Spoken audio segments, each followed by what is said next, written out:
é voltar mesmo para ouvir a experiência dessas pessoas, não mais ficar aqui só nesse discurso que se produz sem eles, né? Sem elas, um discurso que se produz aquém dessas populações e que muitas vezes não vai levar em consideração as necessidades que são as necessidades daquele momento.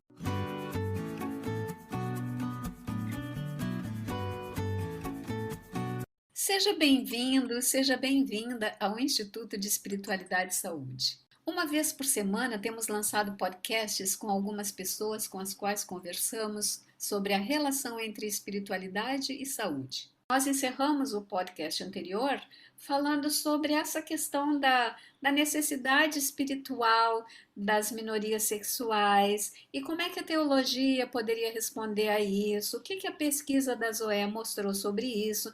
Então, nesse episódio, nós vamos conversar sobre isso, mas antes, eu pensei também que seria muito interessante que a Zoé trouxesse alguns esclarecimentos para todas as pessoas que estão nos ouvindo sobre vários termos e expressões que são usadas nesse universo nesse universo teórico, nesse universo acadêmico, nesses estudos e que muitas vezes as pessoas comuns, nós da sociedade em geral, assim, que pessoas que estão fora desse universo acadêmico não sabem. E mesmo no universo acadêmico, especificamente sobre a pesquisa, sobre as teorias nessa temática, muita gente não sabe. Então eu penso assim que é bem interessante a gente apresentar uma espécie de glossário, vamos dizer assim, né, Zoé? Para que as pessoas já comecem compreendendo o que isso significa, e isso vai permitir também que as pessoas compreendam melhor aquilo que você vai trazer, aquilo que você vai responder.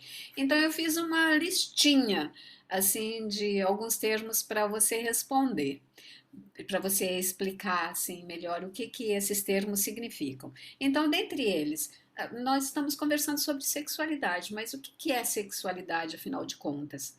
E nós sabemos que tem uma definição aí interessante da OMS, tem algumas questões nessa definição, ou ela é importante, ela nos ajuda. Então, sexualidade, desculpa, sexualidade, orientações afetivo-sexuais, identidade de gênero, cisgênero. Olha, já levantei aqui quatro, acho, e outras que a gente for, ou você mesma lembrar, você pode explicar.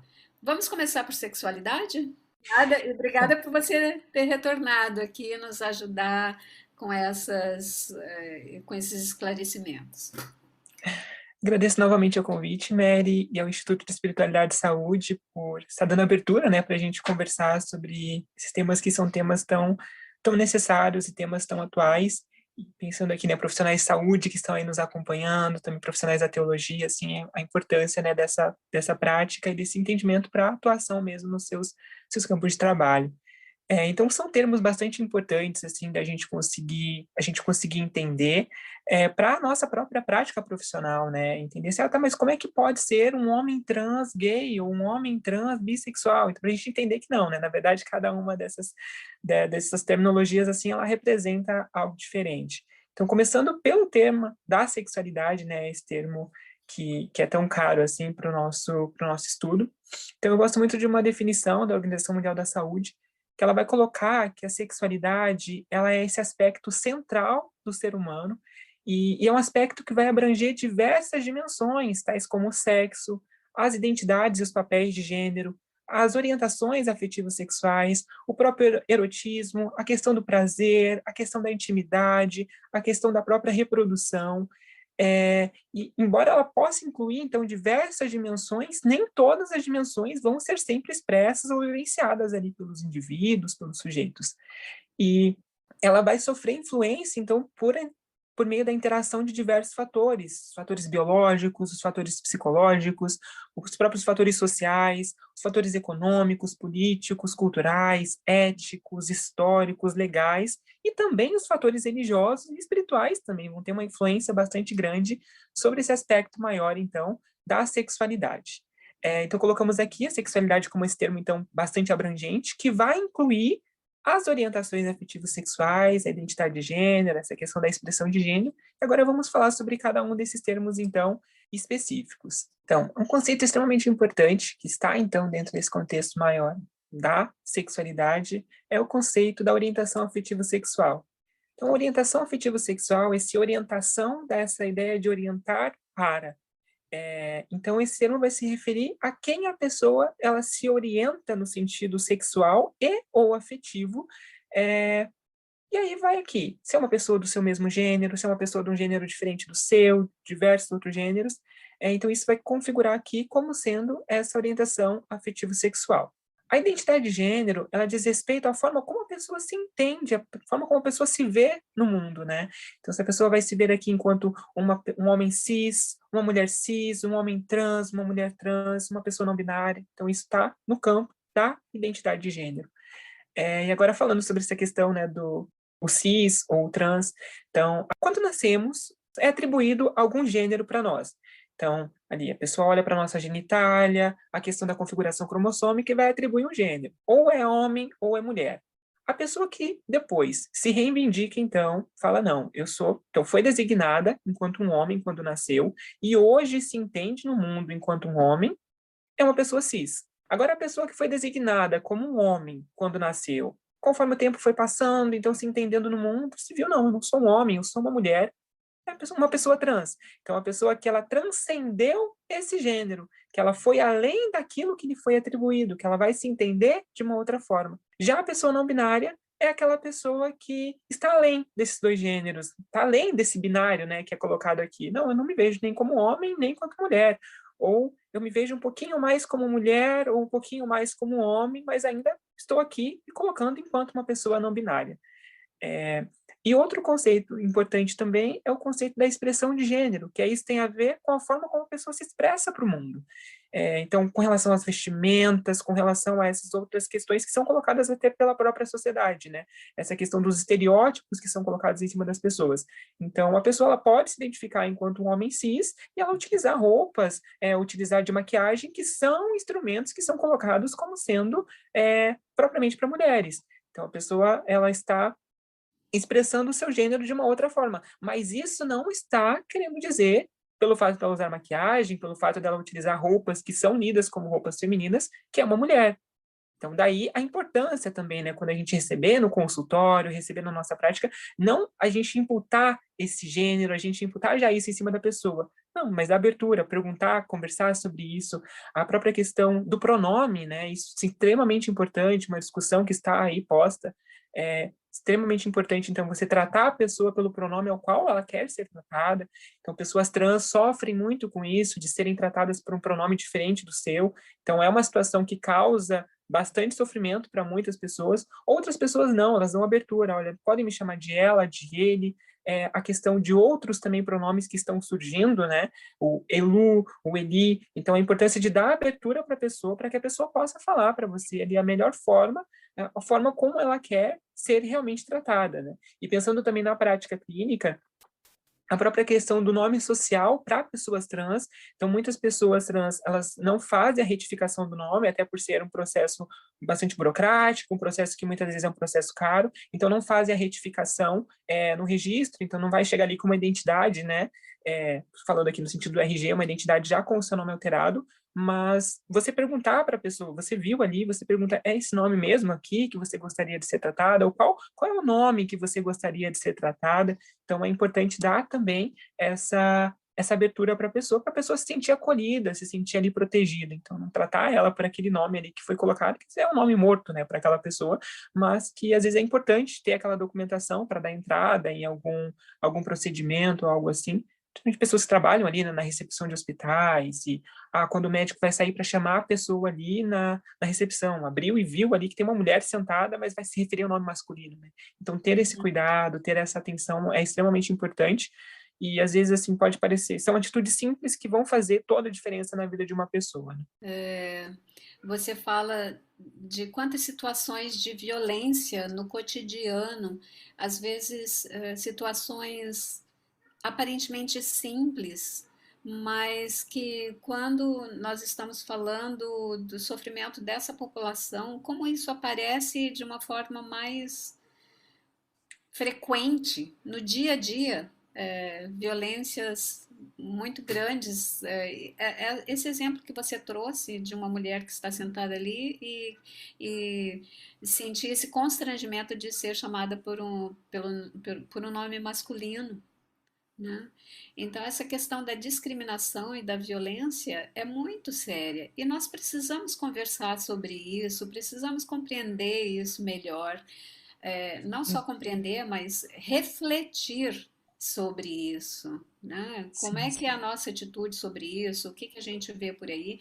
Aliás, falando em discriminação e violência, no nosso estado e particularmente na nossa capital, em Curitiba, nós tivemos um caso super recente de um rapaz que cometeu vários assassinatos de pessoas homossexuais, dando a compreender que se tratava, obviamente, né, de um crime com motivação homofóbica, né? Então, a que ponto o ser humano chega? Porque é algo que o ser humano não concorda, ou acha que não está certo, ou não aceita por razões pessoais, então pensa em eliminar o outro que é diferente de si.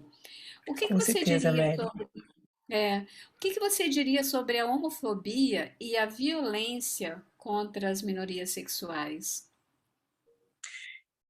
Mary, nós temos, assim, dados já produzidos e são dados bastante alarmantes, dados que nos preocupam muito. Sim. A gente pensar que a gente está num país que, de acordo com o censo, né, de 2010 e com a percepção que a gente tem de realidade, é um país religioso, altamente religioso, né? E ao mesmo tempo a gente pensar que é o país que mais mata pessoas LGBT no mundo. Então, Uhum. assim, e todos os anos a gente vê esse número só aumentando, e crimes motivados justamente por conta disso, por conta da orientação afetivo-sexual ou da identidade de gênero da pessoa. Então, novamente, o país que mais mata pessoas travestis, pessoas trans também, assim, ó, os índices são altíssimos, bastante alarmantes. Então, é bastante assustador isso.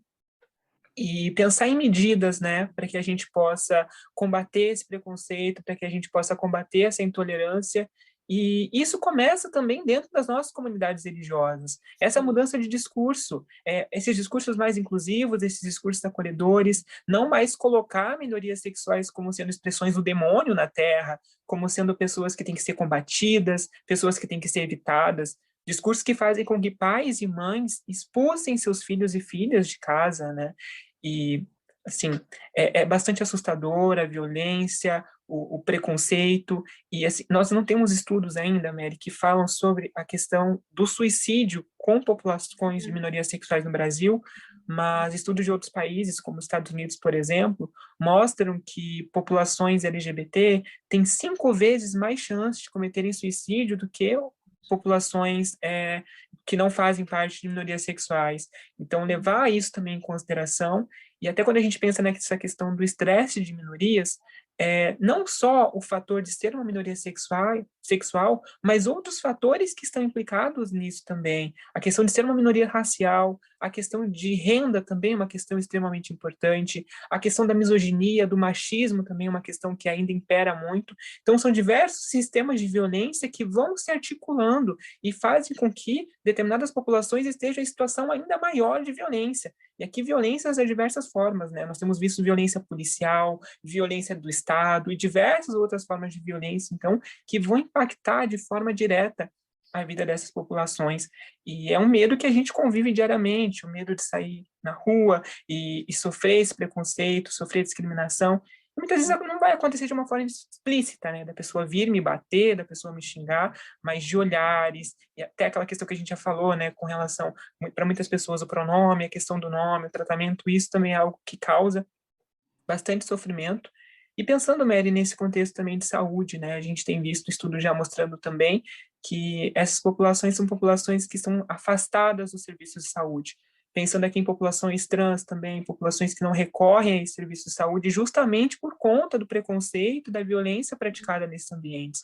Então, populações que vão fazer processos de hormonização sozinhas, sem nenhum amparo médico, processos assim que vão ter riscos seríssimos para a saúde, né, de muitas pessoas, ou então a questão do próprio silicone industrial que vai ser aplicado, que vão procurar também essas denominadas bombadeiras, né, que são essas pessoas que fazem isso por um valor que é considerado um valor mais acessível, mas pessoas que não têm não tem, né, nenhuma formação para isso, para estar ali fazendo, e pessoas que acabam recorrendo a esses procedimentos e, assim, tem efeitos drásticos, devastadores, assim, na própria saúde, né. Então são diversas questões, Mary, colocadas com relação à violência, à discriminação, ao preconceito, infelizmente ainda marcam muito as vivências de minorias sexuais, de minorias de gênero. E o quanto esse grupo acaba se voltando para os próprios recursos para dar conta de muita coisa, né? Então, como você falou, aí essas questões de não buscar os serviços de saúde e querer de algum modo fazer como é que se diz o termo? Passabilidade? Isso, mas esse seria o processo de transição, né, mas aí Essa exatamente a questão transição. da passabilidade para evitar realmente, né, Mary, esse preconceito, essa violência. Então, Sim, talvez se eu chegar com um peito ali, a visão que vão ter a respeito de mim vai ser diferente, ninguém vai me chamar de ele, porque eu tenho peitos. Ou sim. então outros tipos de procedimentos, né, que são feitos para que, reduzir essa questão da violência mesmo, reduzir isso, da discriminação. Isso. Então, essa é uma outra expressão que devia entrar, então, no nosso glossário. Isso, Passabilidade, passabilidade. transição. Eu acho que é importante você explicar um pouquinho mais sobre isso de uma forma, assim, sintética, mas bem clara. A questão da transição de gênero é uma questão que vai marcar a vivência de pessoas trans.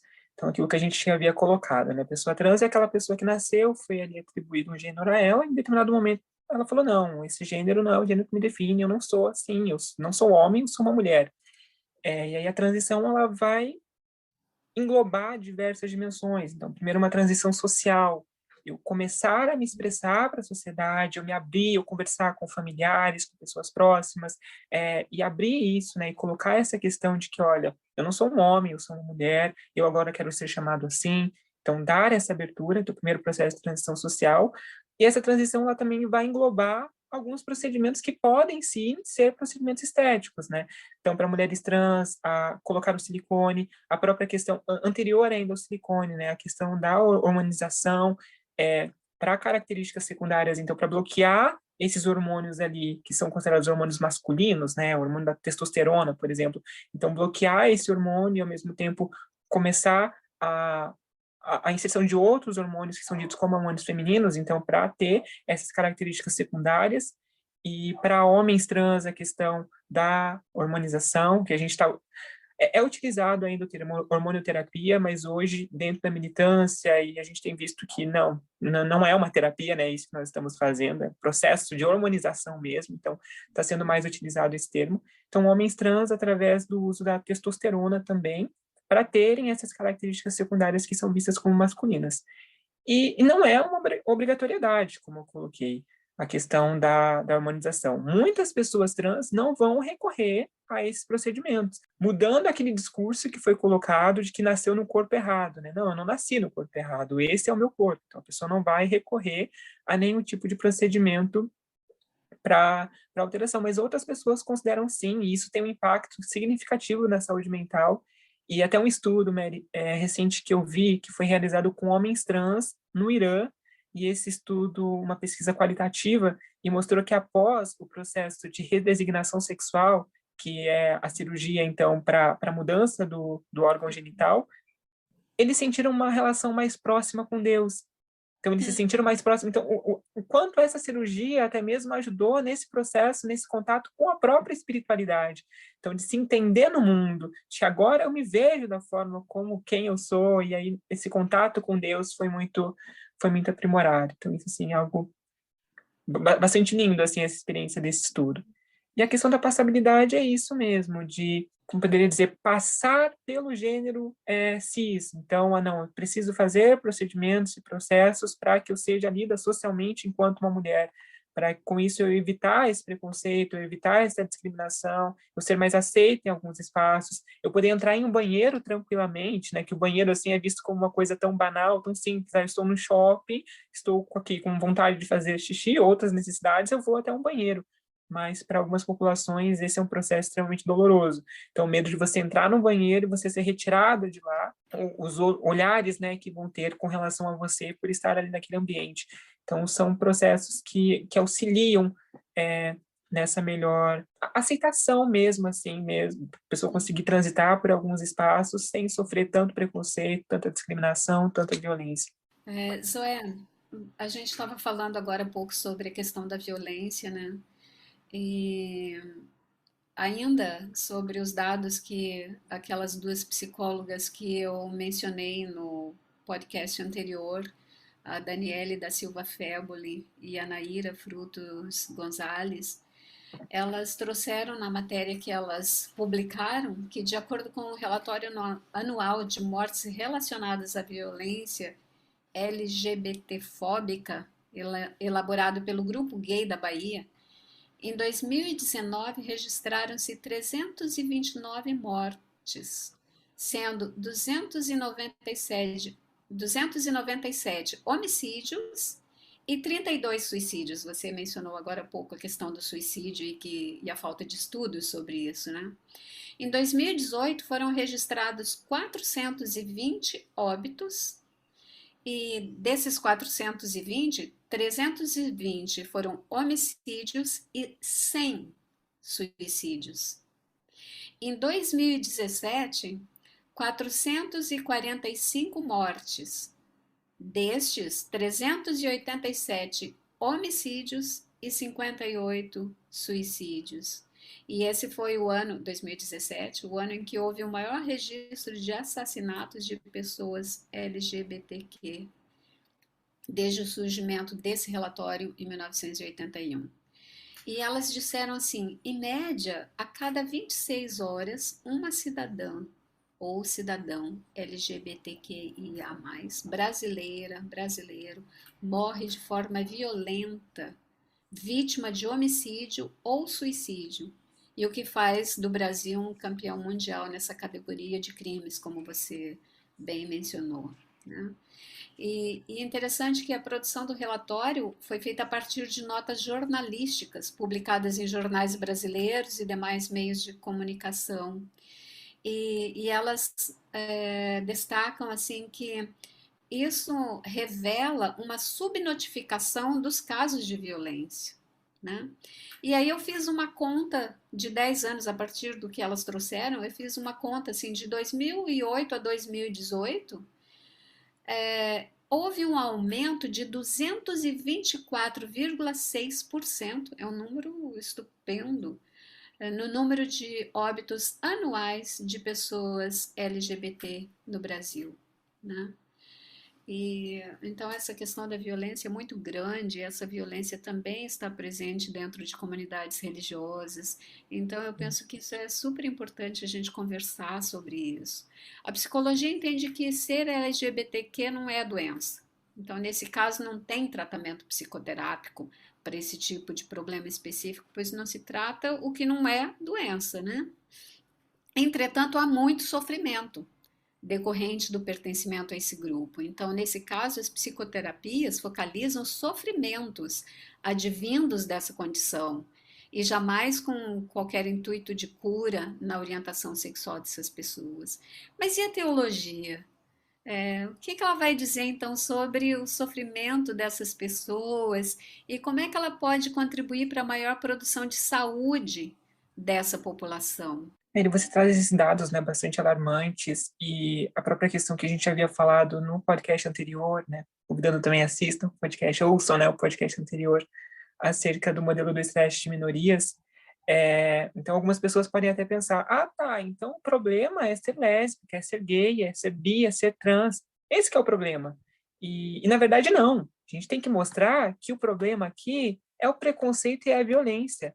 O fato de ser Isso. lésbica, ser gay, ser bissexual, ser transexual, deveria ser algo totalmente normal para a nossa sociedade. As pessoas poderem levar a sua vida, né? Poderem amar quem elas quiserem, poderem ser quem elas quiserem, livre de qualquer violência, qualquer preconceito. Então, o que está causando o aumento do suicídio, o que está causando esses resultados negativos na saúde mental, o que está causando a morte de inúmeras pessoas é a violência e é o preconceito, né? Não é o fato de ser uma minoria sexual. Acho que isso é bem importante, assim, da gente sempre frisar e deixar bastante claro, né, Mary? E com relação à teologia, a gente pensar que a teologia tem muito, sim, a contribuir.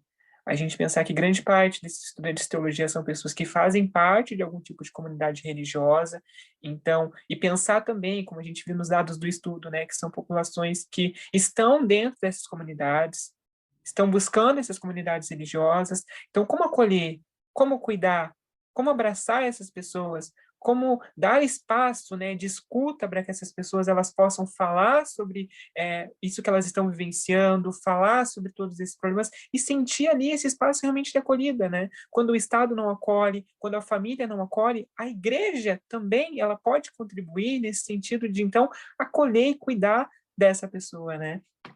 Então, é extremamente importante esse papel que a teologia tem frente a isso, e a gente percebe que é até uma questão histórica, Mary. A gente vê o desenvolvimento das igrejas, né, ditas as igrejas inclusivas, a gente vê lá a igreja da comunidade metropolitana se desenvolvendo lá na década de 70 nos Estados Unidos, então ali fruto, né, de toda aquela questão que estava acontecendo, todo aquele processo de liberação sexual.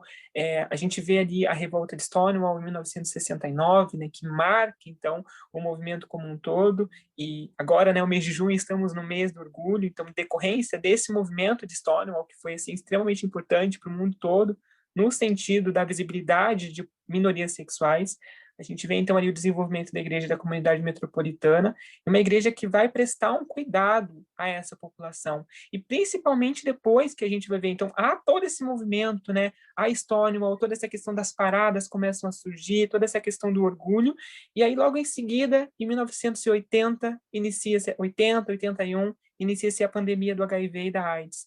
E uma pandemia que afetou principalmente essas populações, né, de minorias sexuais, minorias de gênero. Então a gente vê assim alguns documentários que mostram, outros textos também mostrando isso, o quanto foi um período bastante difícil para essa população naquele período, e a gente vê o quanto essas igrejas, né, como a igreja da comunidade metropolitana, todo o amparo e o cuidado que deu para essas pessoas que estavam ali vivenciando todos esses conflitos. A questão do luto era muito forte, a gente vê assim relatos de pessoas que quase todos os dias tinha algum funeral de algum amigo, de alguém ali que você via todos os dias, quase todos os dias, né, indo participar de algum funeral. Então o luto era algo muito forte, e o quanto essa igreja ela contribuiu nesse sentido, dando esse amparo, esse apoio.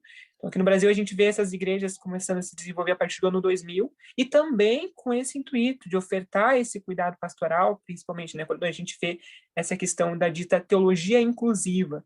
Então, principalmente voltada para essa questão do aconselhamento pastoral, essa questão da ressignificação de alguns textos bíblicos, são alguns textos bastante complicados, né, que são lidos assim por comunidades mais fundamentalistas, tradicionais, como sendo ataque, combate mesmo a essas populações, a essas minorias sexuais. E a gente vê essas igrejas florescendo como sendo esses espaços de acolhida, esses espaços de cuidado. Então, a teologia aqui, né, prestando um serviço real, assim, à sociedade, o que é um papel que a teologia tem que se policiar cada vez mais, né? Essa questão de que, sim, a teoria é importante, a gente precisa, sim, de teorização, mas a prática, né? Pensando numa teologia cristã, essa experiência de Jesus, a questão da prática real do evangelho aqui, nesse mundo que estamos vivenciando. E hoje, né, Mary, cada vez mais, a gente vendo essa violência, essa discriminação, esse preconceito, então a teologia servir como esse lugar de cuidado, esse lugar de amparo, e essa atuação dentro das comunidades religiosas, mas também a atuação como a capelania hospitalar, né, que está aí ocupando também cada vez mais espaço, então também essa oferta que pode ser dada dentro desses ambientes, e a gente vê alguns movimentos já sendo feitos, não só, né, dessas teologias inclusivas, dessas igrejas inclusivas que foram surgindo, mas a própria Rede Nacional de Católicos LGBT, por exemplo, que tem prestado um trabalho maravilhoso para essa população, então, de católicos e católicas que são pessoas que continuam dentro de suas comunidades de fé, então, esse amparo que esses grupos têm dado, o próprio Evangélicos pela Diversidade, que é um grupo evangélico, né, interdenominacional, reunindo aí, então, e dando esse amparo, esse cuidado que é extremamente importante, e ao mesmo tempo também trabalhando com essa ressignificação de alguns textos, né, que estão sendo aí colocados, que muitas vezes isso causa sofrimentos enormes na pessoa. Então a pessoa tem ali a sua experiência de fé, a pessoa se encontrou dentro de uma religião de tradição cristã, a pessoa tem essa experiência com o Cristo, mas a todo tempo ela está ali, essa culpa vindo a todo tempo, porque não, Cristo não te aceita, Deus não te aceita. Olha aqui o que esse texto bíblico aqui está dizendo. Então, esse processo também é um processo bem importante. E que, infelizmente, nas academias a gente não tem visto, né, Mary, muita produção, a gente não tem visto nem mesmo nos conteúdos. Eu lembro que na graduação, assim, a gente teve pouquíssima coisa. Falando especificamente sobre minorias sexuais, foi quase nada. Um pouquinho sobre teologias inclusivas, um pouquinho ali sobre essas novas leituras de textos bíblicos.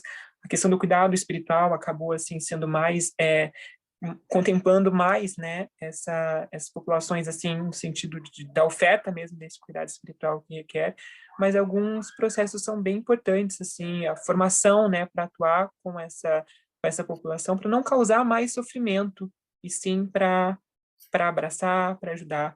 E recentemente a gente teve toda uma discussão com relação a um vídeo que foi colocado por um pastor falando exatamente sobre isso. Assim, não, tudo bem a pessoa ser gay, mas você tem que respeitar a minha posição de não te aceitar. Aí, sabe, o quão homotransfóbico é isso, né? Respeitar a minha opinião. Não, tá tudo bem você vir para minha igreja, você continuar aqui, mas você sabe que o que você está fazendo é pecado. Então, até que ponto, né, está sendo realmente inclusivo isso? Não, vamos trabalhar para que você possa mudar a sua orientação afetivo-sexual. Você vai ter que entrar no casamento hétero, porque só assim que você vai conseguir mudar quem você é, e só assim Deus vai te aceitar plenamente da forma como você é. Então, não é esse processo que a teologia precisa fazer de forma alguma, né? É um processo que tem que se livrar realmente dessas homotransfobias. Muitos equívocos, né, Zoé? Mas tem três perguntas que eu quero fazer para ti, que você tocou nessa resposta agora sobre a contribuição da teologia, mas eu gostaria de fazê-las de uma forma assim mais específicas, né? Uma é quais as recomendações ou orientações, sugestões, conselhos, vamos dizer assim, que você daria para líderes religiosos é, na prática do cuidado espiritual de minorias sexuais? Só sobre isso, então. Quais as sugestões e recomendações, algumas questões assim, olha, para cuidar espiritualmente de pessoas que estão nesse grupo, por favor, olhe minimamente para isso. Então, quais seriam as suas sugestões para isso? Acredito que o acolhimento, principalmente, né, Mary, acolher essa pessoa, a questão de uma escuta ativa, sem ali qualquer tipo de preconceito, sem qualquer julgamento, não se abrir realmente para escutar a experiência daquela pessoa. Se você não se sente preparado, você acha, não, eu não tenho preparo para isso, eu não consigo lidar, encaminhar, né, para alguém que você saiba que está mais preparado para atender. É até um processo que eu lembro uma colega falando da Rede Nacional de Católicos LGBT, de padres que recebiam, então, pessoas ali no ato de confissão, ou pessoas que iam conversar e falar sobre essa questão do gênero, da sexualidade, e o padre falava, olha, eu não tenho preparo para isso, mas olha, tem um grupo aqui que se reúne na nossa igreja, que são pessoas que estão aqui para discutir, para conversar sobre isso, e olha, você vai ser muito bem-vinda, você vai ser muito bem-vindo. Então, também é importante isso, reconhecer, né, até que ponto o seu conhecimento técnico, ou a própria questão, assim, da sua formação mesmo, né? Até que ponto você consegue fornecer aquele apoio, ou se tem alguém ali dentro da sua própria comunidade de fé, que é alguém que está melhor preparado para isso, até essa questão da teologia mesmo, né? Teve uma formação para isso, que tem ali instrumentos para ajudar essa pessoa, para não causar mais sofrimento. E essa questão da percepção mesmo, né, Mary? Para que a gente ficar fazendo pregações, falando sobre condenação, falando sobre pecado, essa visão ainda de pecado, uma visão tão, não sei se diria antiquada, mas uma visão tão irreal, assim, né, da coisa, e pensar principalmente a contribuição que a teologia negra tem nos dado, né, com relação a repensar o pecado. Então, o pecado como sendo essa estrutura mesmo, essa estrutura que nos oprime, que nos machuca, né? Então, essa questão de ressignificação até de alguns conceitos, que são colocados alguns conceitos teológicos, e realmente isso, acho que o acolhimento, a escuta, esse cuidado, assim, é o mais importante. Obrigada. Uma outra pergunta. Como que as comunidades religiosas poderiam contribuir na produção de mais saúde para esse grupo? Então, você deu algumas sugestões sobre como líderes religiosos podem cuidar espiritualmente dessas pessoas. E agora, no caso das comunidades religiosas, como é que elas podem contribuir na produção de mais saúde para esse grupo?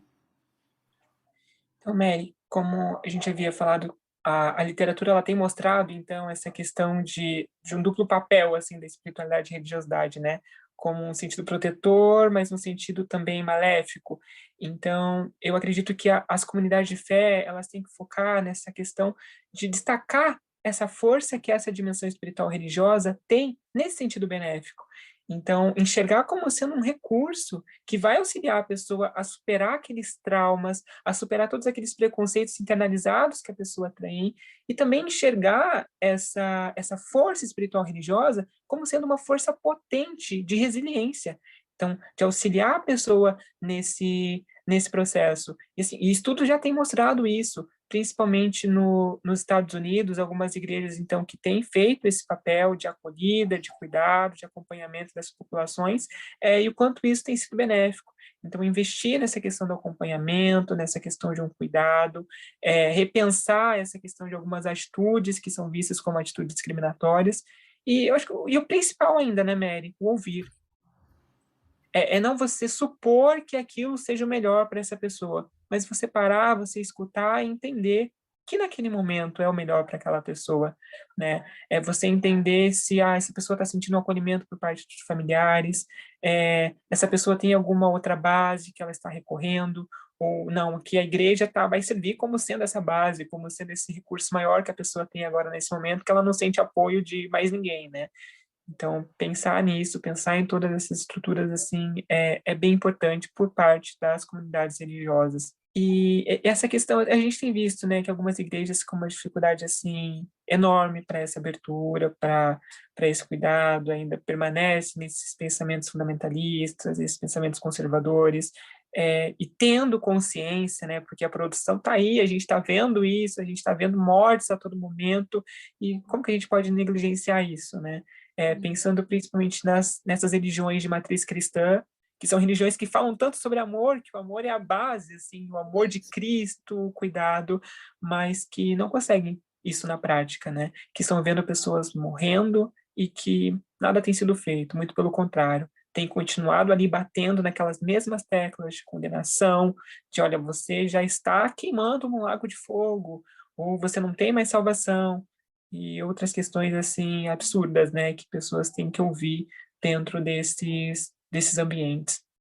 Sem sequer se abrir para ouvir e tentar compreender ah, o dilema, o sofrimento que essas pessoas têm vivido, né? Zoé, uma outra pergunta que eu gostaria de fazer para ti, que a gente falou então, como que líderes religiosos podem cuidar espiritualmente, como é que as comunidades religiosas podem promover mais saúde, mas a gente vê essa dificuldade também entre profissionais da saúde, sabe? Então, o que que você poderia trazer como algumas recomendações, sugestões também para profissionais de saúde que têm dificuldades no atendimento de pessoas desse grupo de minorias sexuais, é, e que eles também, você tinha falado assim, o pessoal da teologia não é formado, não é preparado, mas a gente vai ver isso também na área da saúde, enfermeiros e enfermeiras, né? No campo da enfermagem, no campo da medicina, no campo da psicologia, também a área da saúde não tem preparado adequadamente profissionais para atender mais adequadamente, atender de uma forma mais holística e melhor a esse grupo. Então, a partir da sua experiência, das suas pesquisas, o que que você traria como recomendação ou sugestões para profissionais de saúde? Né? Então, realmente isso, né? A literatura tem mostrado que falta muito na formação, e pensar que estão lidando, né, quase diariamente com algumas questões voltadas à própria questão de sexualidade mesmo, estão ali no atendimento a minorias sexuais e que não tem o preparo para esse atendimento. Eu acho que a questão é isso, né, Mary? É buscar a formação, é buscar conhecer mais, é, a própria questão dos termos, né? Conseguir entender o que cada uma dessas questões está significando. E a própria formação em saúde não é uma formação continuada, né? Não é uma formação que você faz, ela para e continua ali da forma como ficou. Mas buscar esses conhecimentos. Inclusive, recentemente agora foi publicado um livro que é considerado assim considera a Bíblia, né, das minorias sexuais dentro desse ambiente da saúde, que é um livro chamado Saúde LGBT. É um livro bem grande, assim, tem muito conteúdo sobre, falando, assim, dos diversos, mais variados termos, né, que vão englobar, temas que vão englobar essas minorias sexuais, estou tratando desde a definição desses termos, até a questão própria mesmo de atendimento, da questão de hormonização, a questão da questão de mudanças corporais, outras questões, os temas de minorias, outras questões voltadas para a questão da saúde mental mesmo dessa população. Então, assim, um livro que traz muito esse conteúdo, assim, para capacitação mesmo desses profissionais, mas ainda, né, Mary, aquele básico da acolhida, a questão da escuta mesmo, de se abrir para ouvir as experiências, sem discriminação. Eu sou um ginecologista, mas é um homem que está aqui. Então, tratar como homem, ver enquanto um homem, porque é um homem trans que está ali, né? É um homem trans que tem uma vagina, mas que vai buscar um ginecologista, porque é o profissional que é mais apropriado, né, para problemas voltados a isso. Ou então, uma mulher trans que vai buscar um urologista. Então, ter essa abertura também de acolher, de cuidar, de estar ali junto. Então, acho que o básico é isso, né? É o acolhimento e o cuidado, que deveria fazer, né, parte de qualquer prática de saúde, mas que a gente sabe que, infelizmente, muitas vezes não é assim. E buscar a formação, né, Mary? Acho que esse é a questão principal. E buscar ouvir também cada vez mais as pessoas. Agora a gente tem tantos recursos, né? Tem Instagram, tantos outros recursos aí que estão aí, muitas pessoas produzindo conteúdo e falando sobre essas questões, ouvir as minorias sexuais, vamos lá ouvir a experiência de mulheres trans, de mulheres de travestis, vamos lá ouvir a experiência de homens trans, vamos ouvir experiências de lésbicas, de gays, é voltar mesmo para ouvir a experiência dessas pessoas, não mais ficar aqui só nesse discurso que se produz sem eles, né? Sem elas, um discurso que se produz aquém dessas populações e que muitas vezes não vai levar em consideração as necessidades que são as necessidades daquele momento. Então, ouvir realmente essas pessoas e levando também em conta outros aspectos, né, como a questão de renda, como é que isso vai interferir, a própria questão do apoio. O psicólogo vai chegar e vai falar para a pessoa se assumir, vai lá logo e conta isso, porque isso vai ser fundamental para você. Mas não vê que a pessoa está numa família que é uma família extremamente conservadora, a pessoa não tem ali nenhuma outra base financeira, a pessoa depende da família exclusivamente, a pessoa está desempregada, aí o psicólogo vai orientar, não, se assuma. Então aí tá, a pessoa vai chegar e vai falar pro pai ou pra mãe, não, eu sou gay. Tá, então você vai embora da minha casa. Qual amparo que essa pessoa vai ter? Então buscar entender todos esses processos também que estão por trás, assim, é fundamental. Uhum. Isso nós levantamos dados estatísticos, mas você também fez uma pesquisa qualitativa junto com isso, tinha uma parte Sim. quanti e uma parte quali. Você fez várias entrevistas. Eu gostaria, assim, se você pudesse trazer alguma narrativa de sofrimento, alguma situação assim que foi informada para ti no levantamento dos seus dados, na narrativa desse grupo, alguma coisa assim que te impactou, que você poderia colocar aqui para gente. Mary, foram 10 narrativas, né, que a gente fez, então, essa entrevista qualitativa, assim, elementos bastante fortes, bastante marcantes que surgiram dessas narrativas. Não foram narrativas só de pessoas que estão em denominações cristãs, né, a gente contemplou também outras religiões, até mesmo pessoas que hoje não professam, assim, nenhuma fé. É, assim, diversas questões apareceram nos relatos, desde experiências de sofrimento causadas por conta desses discursos mesmo dentro de comunidades religiosas, até o sofrimento, por exemplo, pela pessoa não poder casar dentro da igreja.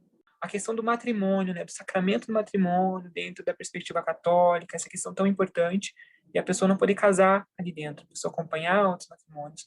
O próprio fato da pessoa não poder abrir a sua sexualidade, não poder falar sobre isso abertamente dentro da comunidade religiosa, porque tem aquela ideia de que a partir do momento a pessoa é brilhante, a pessoa faz tudo dentro da igreja, a pessoa está ali acompanhando, a pessoa participa de todas as celebrações. E essa também é uma questão que eu percebi como sendo uma prática de muitos fiéis, principalmente cristãos, essa questão dessa postura de estar realmente dentro da igreja, sabe? De estar ali, se entregar totalmente. São também pessoas ali que estão muito envolvidas com essa prática religiosa, participando ativamente mesmo das celebrações, participando, ajudando com o que podem, e esse medo de que a partir do momento que eu revelo a minha sexualidade, tudo isso é excluído. Hum, Apaga-se quem eu sou realmente e vai focar somente naquele aspecto. É só o gay, é só a lésbica. É só a pessoa que não é aceita, a pessoa que é pecaminosa, a pessoa que é pecadora, que já está condenada ao inferno. Então, exclui todas aquelas outras qualidades da pessoa. Então, essa é uma questão também que apareceu bastante. E uma postura, Mary, que a literatura também já havia mostrado, mas que a gente vê que se reproduz aqui no Brasil, de pessoas que continuam dentro das suas denominações, que falam abertamente acerca da sua orientação afetivo-sexual, falam abertamente da sua identidade de gênero e continuam ali como uma postura de enfrentamento mesmo, uma postura de disputa narrativa, um ativismo, né, acabam fazendo dentro da comunidade religiosa e, assim, percebem a sua participação ali como primordial. E são pessoas que estão ali disputando narrativa, que estão ali trazendo essas questões, que estão participando de reuniões, participando de encontro e levando essas demandas de minorias sexuais e, ao mesmo tempo, também pessoas que vão dar apoio e amparo para outras minorias sexuais que estiverem ali dentro da comunidade religiosa. Então, a importância, né, das próprias minorias estarem dentro dessas comunidades, eu acho que isso é bem importante. E outro dado, Mary, que eu me recordei agora, a questão da participação no estudo de pessoas da teologia. Então, minorias sexuais que estão na graduação ou que estão numa pós-graduação já em teologia, então, que tem mostrado que pessoas estão buscando até mesmo o estudo da teologia para essa ressignificação mesmo, né? O processo que aconteceu comigo e que tem acontecido com outras pessoas, e que possam buscar esse conhecimento, essa técnica, para poderem aplicar isso até mesmo dentro da comunidade de fé, dentro da comunidade religiosa. Uhum. Muito Percebi bom. desses movimentos. Sim. Uma coisa que eu ainda não queria deixar de falar, a gente está caminhando para o fim aqui no nosso podcast, embora tenha muitas coisas ainda que eu gostaria de perguntar, mas é que nós estávamos falando sobre violência, sobre discriminação e falamos das dificuldades de profissionais da saúde, líderes religiosos, para compreender e se relacionar de uma forma saudável e que promova a vida entre as pessoas. Mas uma coisa que me chama muito a atenção é que a gente também vê violência, também vê discriminação dentro do próprio grupo de minorias sexuais. Nós vimos isso no BBB 21, a gente viu isso e a gente vê isso seguidamente, ou seja, não é porque você faz parte, esse grupo não é um todo homogêneo, e Com mesmo certeza. dentro dele existem muitas exclusões, muita discriminação, muita violência também. Você teria alguma coisa para dizer sobre essa questão, ou trazer um dado aí que possa iluminar essas questões ou contribuir nessa reflexão?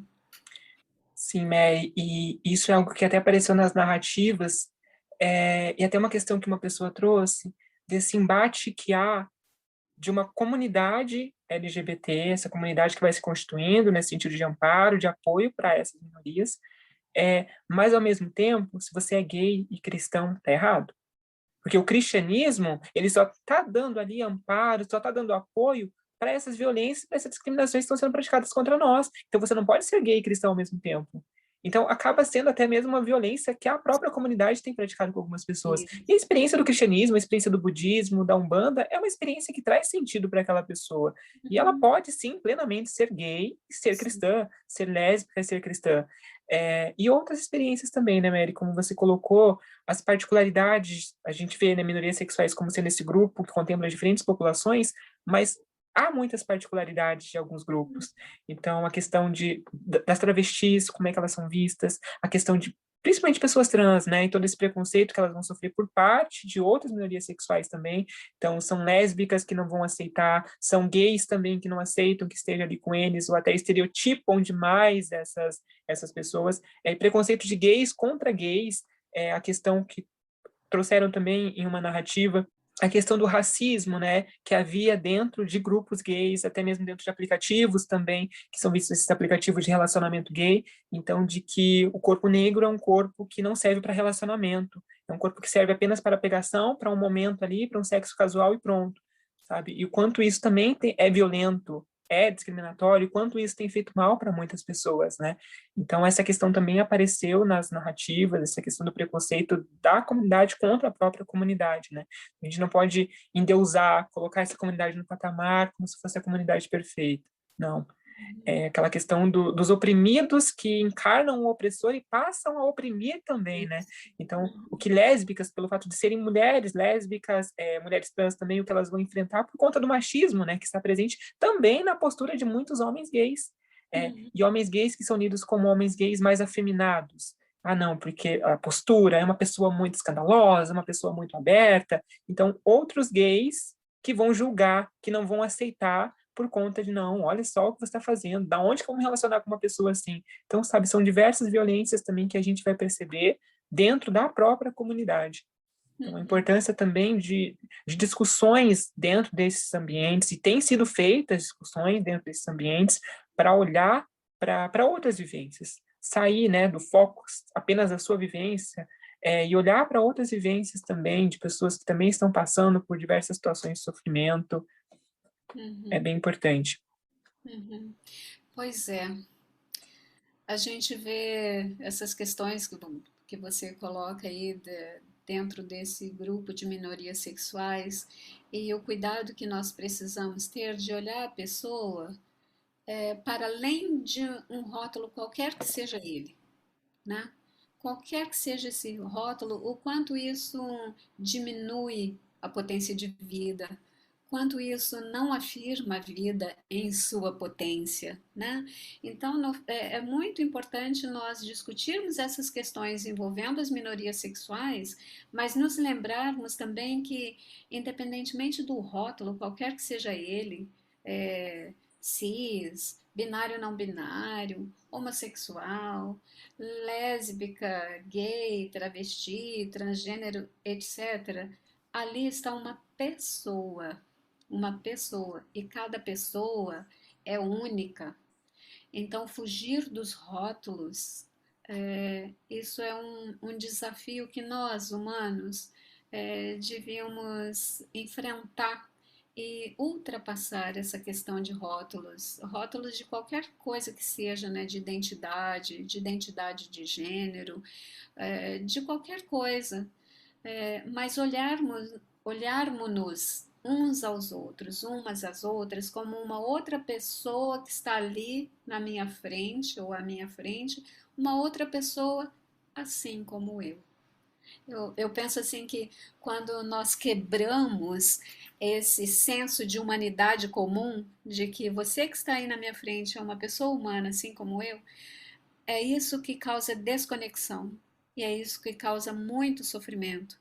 E quando nós falamos em espiritualidade, saúde, nós falamos também do quanto a conexão ela é potente para a produção de saúde. E quando eu causo desconexão comigo mesma e com o outro, com a natureza, com esse ambiente mais amplo, eu estou diminuindo a minha potência de vida, não só a minha, como das outras pessoas também. Então eu penso assim que de toda essa conversa que a gente teve, quanta coisa boa você trouxe para educar a sociedade em geral, para nos fazer pensar como pessoas humanas, eu penso que fica essa questão, sabe, de que a pensar sobre a espiritualidade e saúde nessa perspectiva das minorias sexuais nos ajuda a olhar para nós mesmos como seres únicos, como seres singulares, e o quanto nós precisamos olhar uns aos outros, olharmos a nós a partir desse, dessa ideia da conexão, de olhar o outro assim como eu e poder me conectar com o outro nessa perspectiva do outro é uma outra pessoa humana assim como eu. E assim eu posso me conectar melhor com ela, independentemente de rótulo, e assim eu posso me conectar comigo também, independentemente das minhas fraquezas, de qualquer coisa que possa impedir essa conexão mais profunda. Isso é se conectar com a própria espiritualidade, né?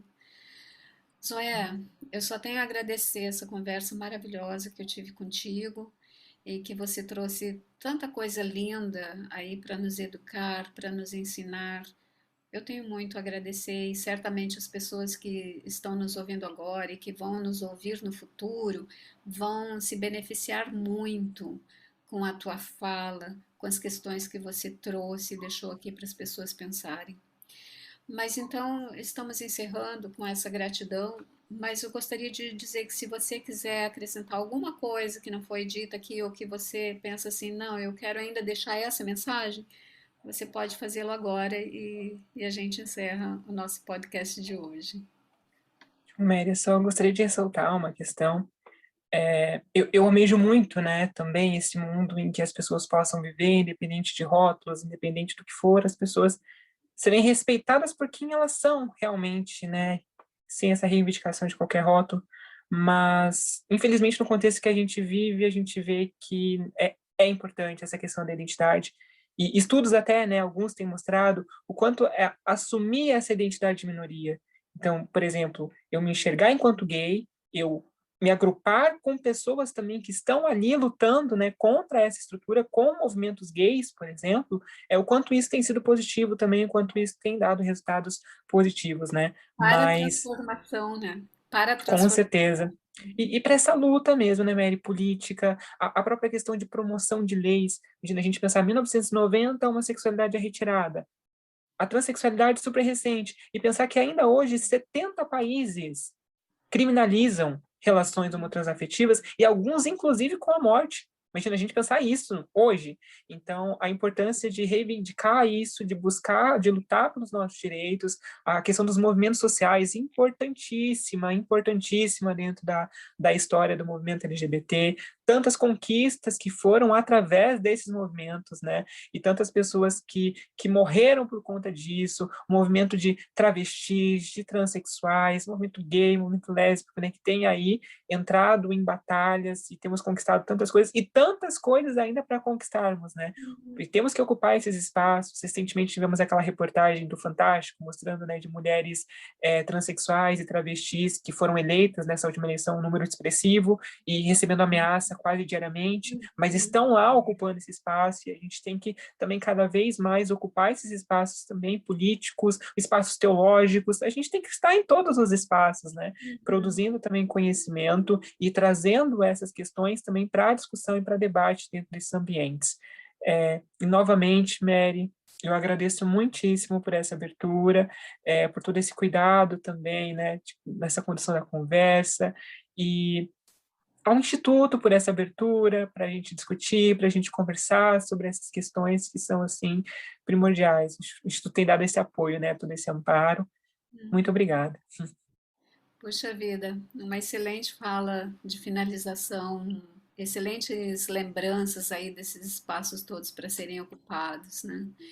Muito obrigada, Zoé, novamente. Quem sabe uma outra vez a gente conversa de novo, quando você terminar aí a sua dissertação de mestrado, quando já estiver fazendo seu doutorado também, com tantas outras coisas. E tem vários temas que ficaram aqui, né? Pipocando, que a gente gostaria de aprofundar um pouco mais, e numa outra oportunidade a gente conversa. Então, muito obrigada. Obrigada a todos que estão nos ouvindo e estão acompanhando esse podcast super interessante com a Zoé Rosa sobre espiritualidade e saúde em minorias sexuais ou e minorias sexuais. Obrigada, Zoé, e até mais, pessoal.